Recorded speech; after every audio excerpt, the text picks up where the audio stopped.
What is up?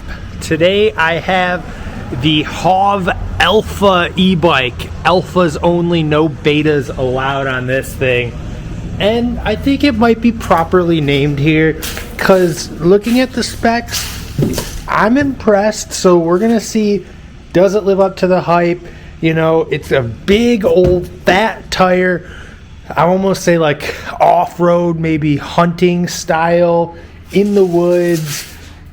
They reached out to me. I did a review on actually this guy right here, the JC bike. And I had a complaint of like, oh, I just wish it was more powerful. And they're like, hey, we saw your review. We want you to review this one. If you want more power, this is the bike. So they have me hyped on this. You know, I just got done reviewing this big bike, this big old Velotric Discover, or no, this is the Nomad one. So I might be comparing it to that guy throughout this because they're both have the exact same specs almost. They're fat tire, big beefy bikes. So will the Hovsco HovAlpha live up to the hype? I guess we got to find out.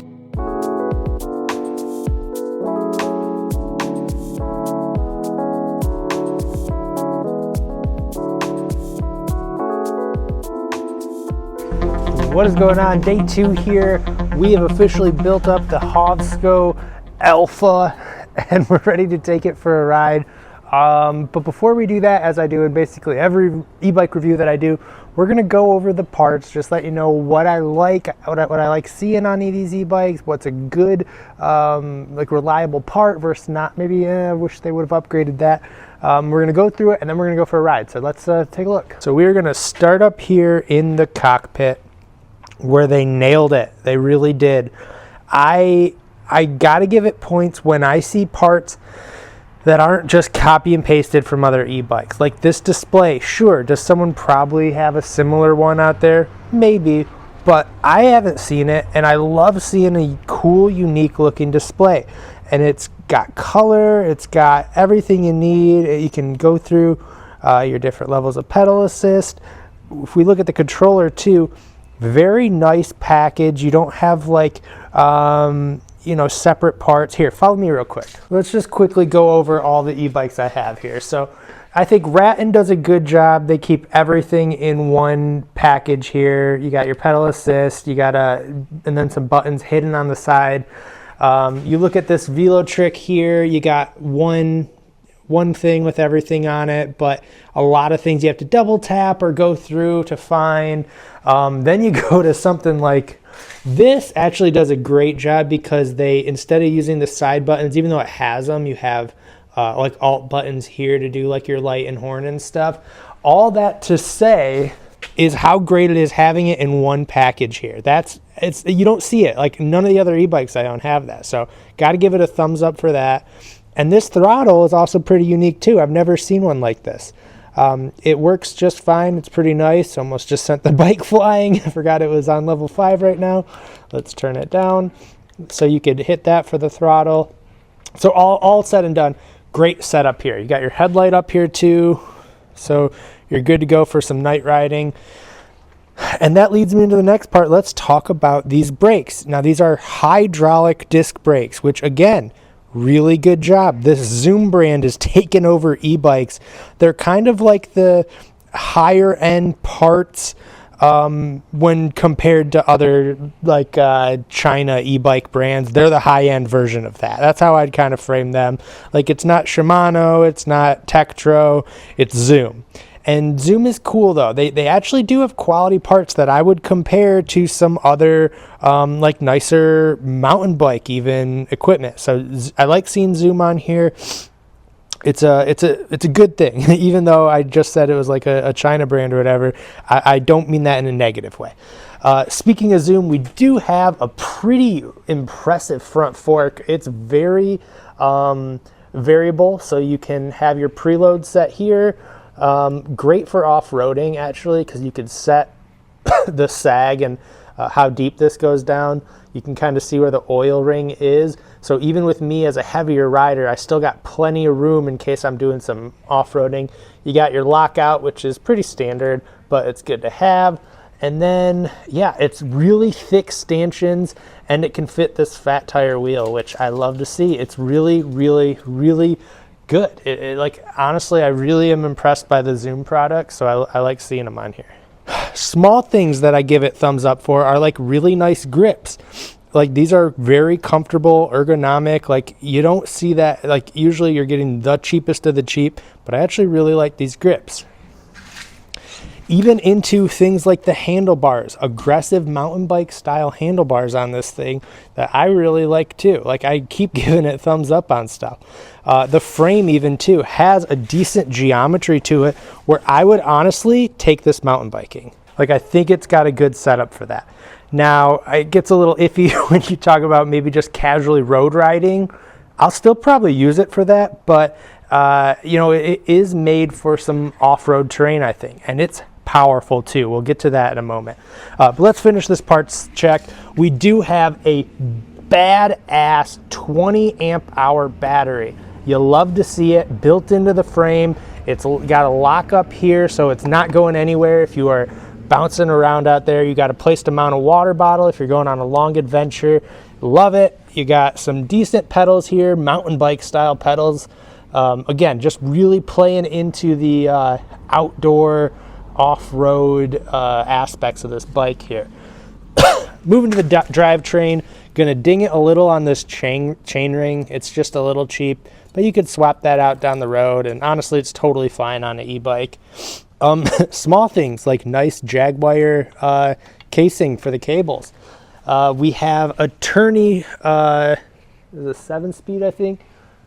Yeah, 7-speed Shimano tourney with a Shimano cassette. Again, I always say this, but it's like the lowest of the name brands you can get. The tourney label here.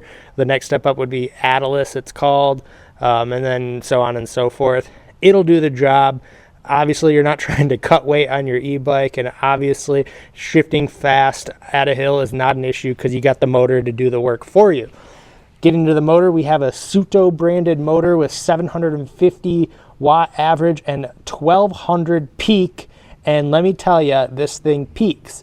That's it for the parts, but I do want to show you, oh wait, you know what? I forgot one thing. A big ding, again, these guys keep making perfect bikes and not integrating the braking into the bike. This is just a cheap little reflector rear light that you got to put batteries in or something to work, when most e-bikes should have an integrated brake light when you hit the handlebars here. So I hate that they didn't do that. That's the one thing that keeps this from being almost perfect. But again, it just shows me more that they really are leaning into this is for off-road use, where you don't need a brake light. All right, the next thing we have to look at on this bike is the fact that there's an app to go with it. So we are going to hop into Hovsco.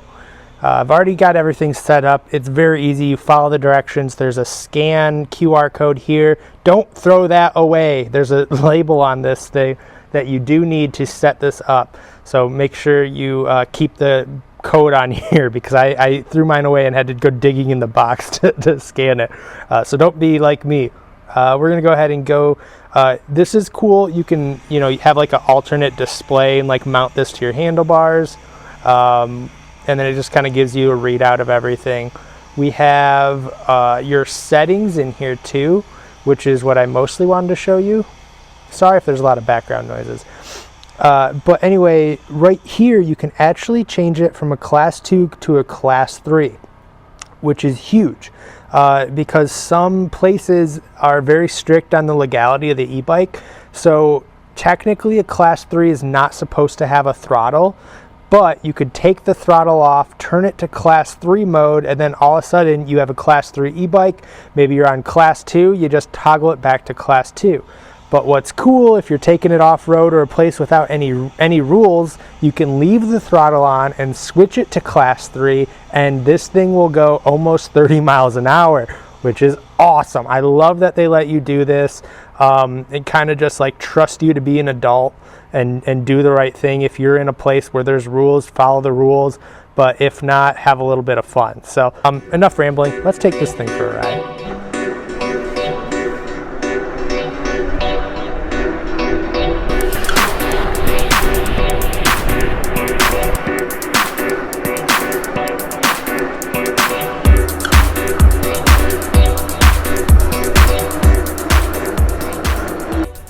All right, I've never admitted this in an e-bike review before, so that is very special, but this is maybe my new permanent e-bike.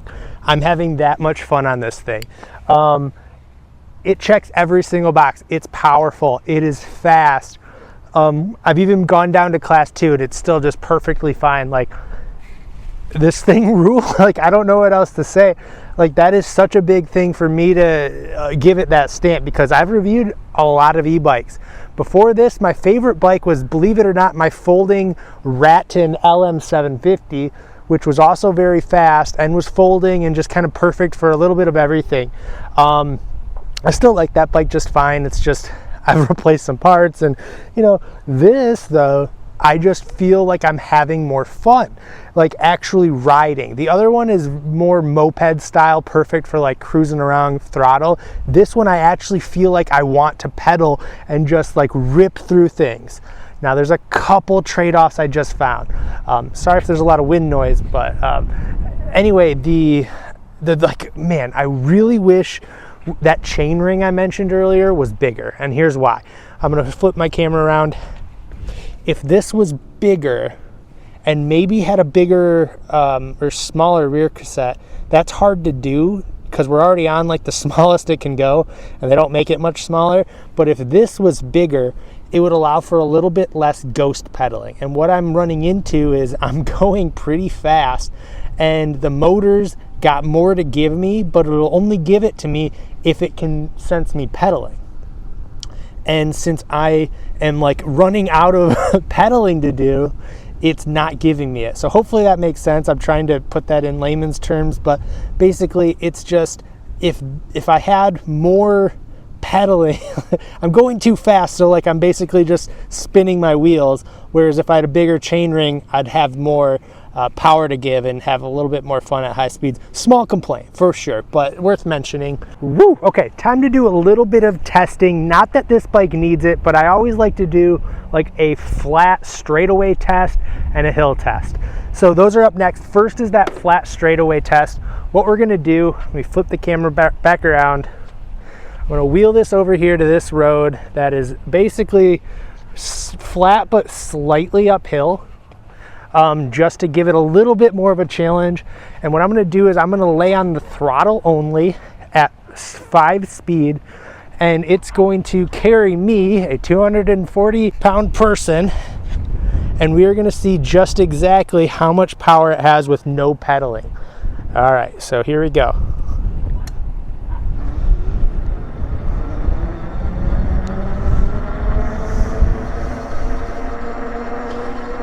I don't know if you could read that, but we're already up to 15 miles per hour. Closely getting to 20 miles per hour. And all right, we hit a stop sign, otherwise it would have kept going, but as you can see, very torquey. It's got a lot of power there. All right, now let's go to a hill test.